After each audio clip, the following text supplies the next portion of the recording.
about forcing.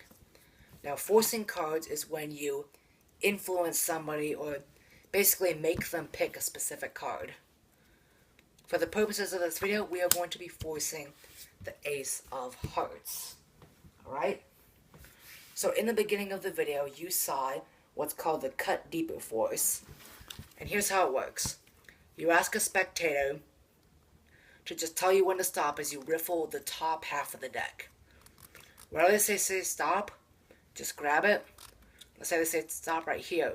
Just grab it and turn it over. Alright? Then you go to someone else and you say, tell me when to stop. Or it could be the same person, doesn't matter. But you're going to riffle the bottom half of the deck. Let's say they say stop here. You're going to flip that over. And now you say, now let's see what card you cut to. You spread through and the first face down card is going to be theirs. Which is really the top card. Alright? I'll show you that again. They riffle the top half, or you do, and they say stop. You turn it over. You riffle the bottom half. They say stop. You turn it over.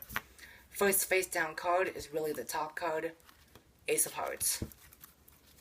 And you can make a prediction or whatever you want to do. Alright.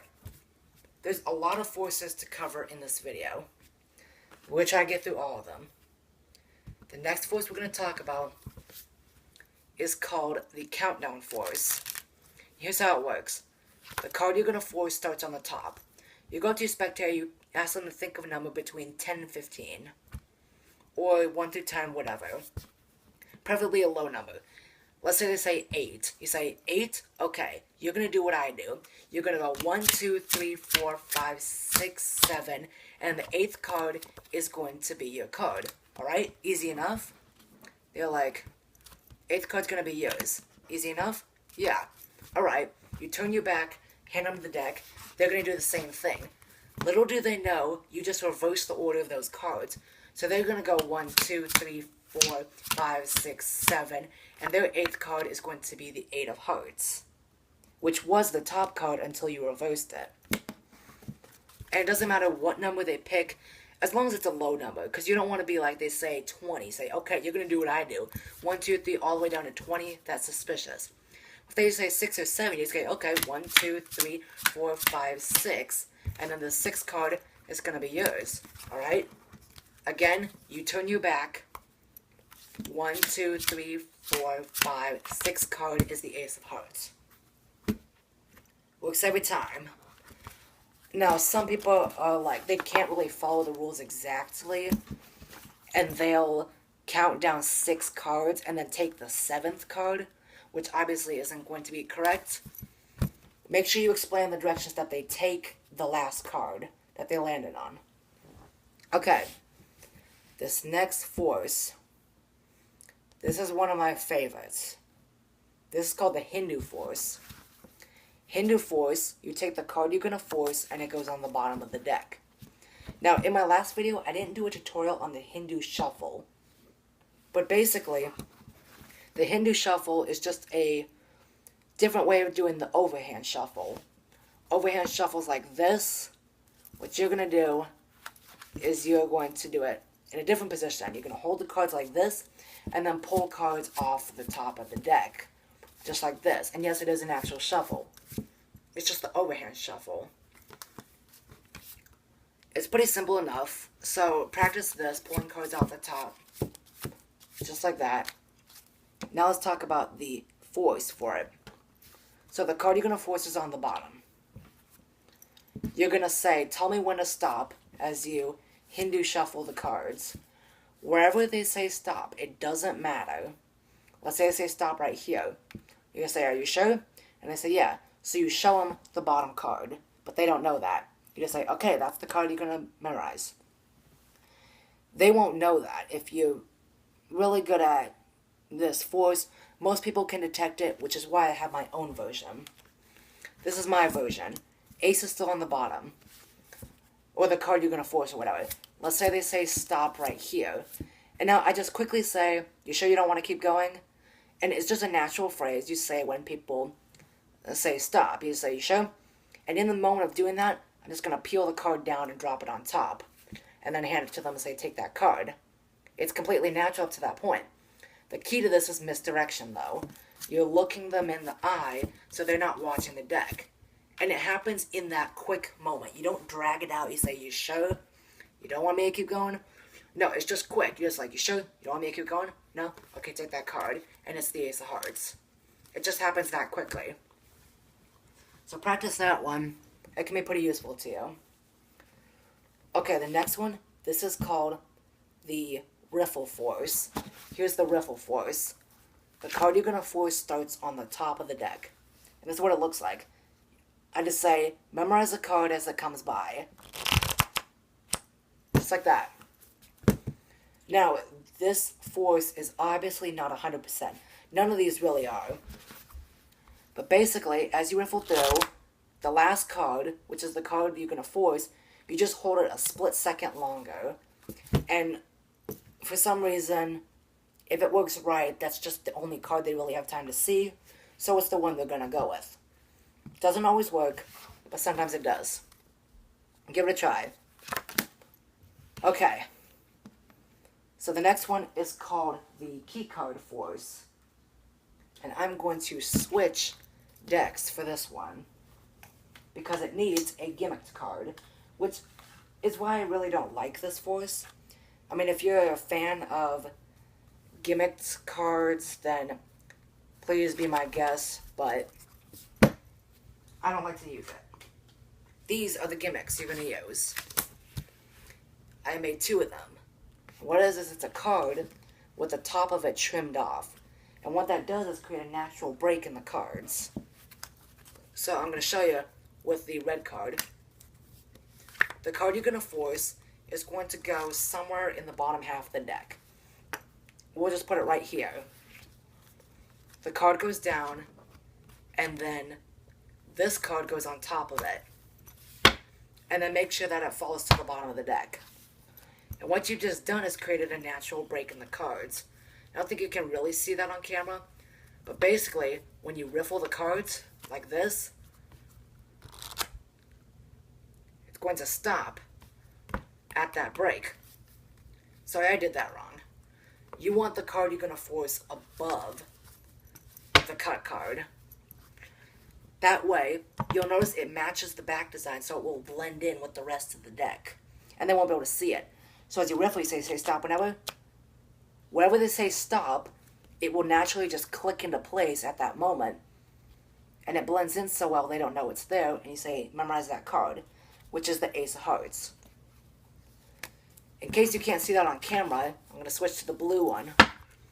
And you can just make these from the Jokers or whatever. That's what I did. They riffle. You say, tell me when to stop. Stop. I guess that didn't work that time. Say stop whenever. Stop. Right there. And it will click into place. And you can see it cuts right there almost every time. Say stop, stop, right there. Okay, that's going to be your card. And it's the Ace of Hearts. It's whatever card you're forcing. You don't always need to force the Ace of Hearts. People get suspicious if you use the same one over and over again. But that is the Key Card Force. I'm not a big fan of it simply because you have to find some reason or just a way or an excuse to get rid of that card. You can't keep it in the deck. Otherwise, they'll know it's there eventually. Okay. Moving on from that. This next one is called the Cull Force. That's C-U-L-L Force. Cull. If you don't know what culling is, it's a way to control or force cards. And we'll talk about poker sleights in another video. But basically, the card you're going to cull goes on the bottom of the deck. And as you spread through the cards, your finger is just going to pull that card out of the bottom and just hold it there. So let's say stop on this card. You say, okay, you're going to square it up, turn it over to show them that it's the Ace of Hearts. I'll show you what's happening. You spread through the cards, and you just grab that ace and pull it along.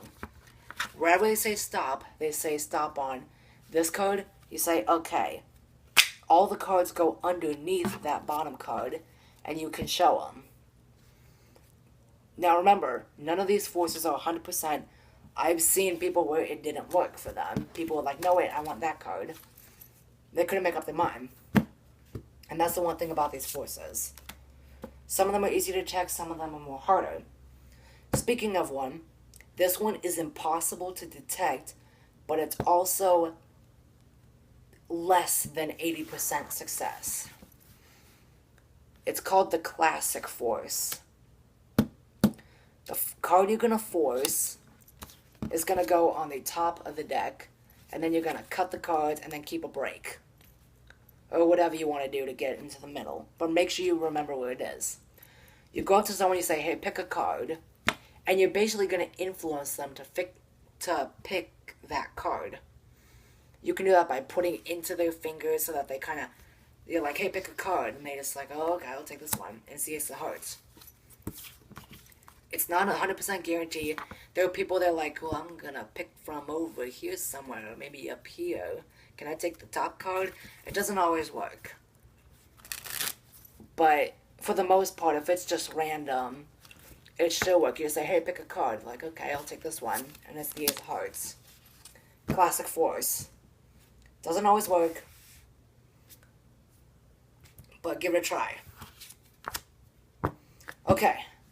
The next one I'm going to talk about is called the Crisscross Force. Here's how the Crisscross Force works. The card you're going to force can either be on the top or the bottom. We're going to put it on the top. And then we'll do it on the bottom.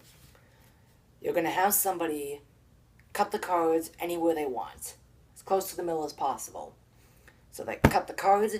You say, okay, we are going to mark where you cut to. This is why it's called the Crisscross Force. And then you recap. Just to make them forget everything that happened. You say, okay, free selection, right? You say, okay, I want you to take that card. And they memorize it. Alright, it's the Ace of Hearts because it was just the top card. And I'm pretty sure you caught on to that. This is the top card, and you're just marking it. And they say, okay, take that card.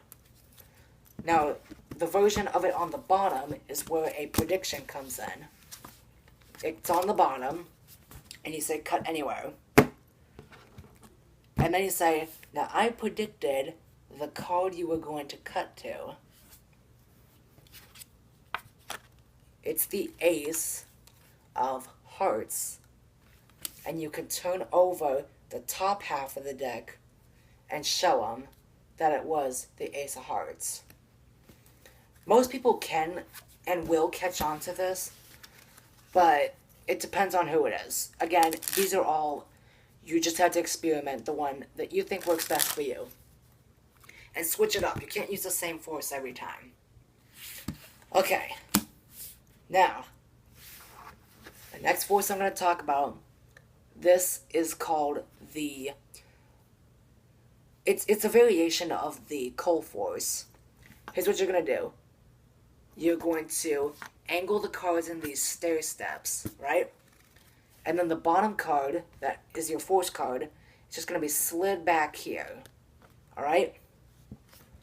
And then you're going to riffle the cards and just say stop whenever. Let's say they say stop right here. You're going to pull all these cards out, leaving this ace behind, square everything up, and show them the card that remains. They think it was the card that was under here, but it wasn't. It was the bottom card. Just gotta give it a try. Again, it's on the bottom, alright? Angle the cards in these stair steps and move this card back. They say stop. Say, okay, that's gonna be your card. Okay, now I'm gonna talk about a different one. This, I actually don't know the name of this. Oh wait, no. This is called the Glide Force. Here's the Glide Force. The card that you're gonna force starts on the bottom. And you're gonna hold the cards like this, in this grip, alright? You're gripping the cards, but you want your thumb off to the side. And what it's going to allow you to do is your fingers right here are going to be able to pull this card down. So I'm going to hold it in my right hand, and you hold the pack so that you can have assistance, and your fingers just pulling that card off to the side. They don't notice it. So now you have this break. Alright, now here's how it works. You say, pick a number 10 through 12, or what day were you born? Unless you were born on the 1st, then it wouldn't work. They pick a random number, let's say 12. You're going to grab the cards and then glide that card back. And then start pulling cards from above it. We're just going to keep going and just say whatever. And then when you get to the number, you're going to square it up and then pull out that card. And then say, alright, this is the card we landed on. I predicted what card you would land on. It's the Ace of Hearts. They turn it over, and it is the Ace of Hearts, in fact. That is the Glide Force. Super easy once you get the hang of the glide part of it. Again, just practice that. You grip the cards. As your hand comes over to grab it, you just move these fingers back, and that glides the card out of the way. That's why it's called the Glide Force. Alright? Now let's talk about the Sleight Force. This is the Sleight Force. Tell me when to stop. Say stop right here. You sure? Yeah? Alright. You're going to take that card. Ace of Hearts. I predicted it. Here's what's happening. You riffle. Wherever they say stop, these fingers are going to grab this card. And then you're going to pull all the cards out without it, and then let it become flush with the deck. An alternate version of this is it's on the bottom. They say stop. You swing cut over these cards, and you're going to make contact with the bottom card, and then just pull that out as well. And then show them the card they cut to. Okay? Now, it's really important that you don't look at some of these, unless it's a trick where it doesn't really matter. Because that's, sometimes you can just say, alright, whatever. Say stop whenever. Alright, take that card, don't let me see it. Or whatever. Or it's on the bottom. They say stop. Alright. That's going to be your card. Don't show me what it is. Anything like that. Okay, we've covered a lot of forces. There's one more I'd like to talk about that is not guaranteed. The card you're going to force can be anywhere in the deck. You're going to spread the cards out in front of them, but you're going to have it kind of... This is an exaggerated moment of what it would look like. You can see the card you're trying to force clearly stands out. Now, they might notice it, they might not. But it will bother them, and they'll have to pick it. It's not 100%. There's no way to prove that it actually does work, but you just have to give it a try. Just spread the cards out, and the card you're trying to force is going to poke out a little bit more than the others. It might work, it might not. It's just like all the other forces. None of these are 100%. The ones where it relies completely on luck. Not always going to work. But guys, that is all of the forces that I have for you today. There are tons of more forces that I didn't include in this video. These are just the easiest, and they work most of the time. Practice them, give them a try, see if they work. And let me tell you, if a force doesn't work, just move on. Switch the trick on them. They never knew what you were going to do in the first place, so it doesn't matter. If they don't pick a force card, just switch to a trick where they can pick any card. They'll never know. You don't need to tell them you messed up or anything like that. That's bad. And we'll give more tips on creating routines and things like that for just performing. But remember that. If it doesn't work, it's okay. Change the trick. Practice them. Get good at them. Some of them are a little bit difficult. The Hindu shuffle is pretty complicated. Just keep practicing. And remember, we perform to amaze. Thanks for watching.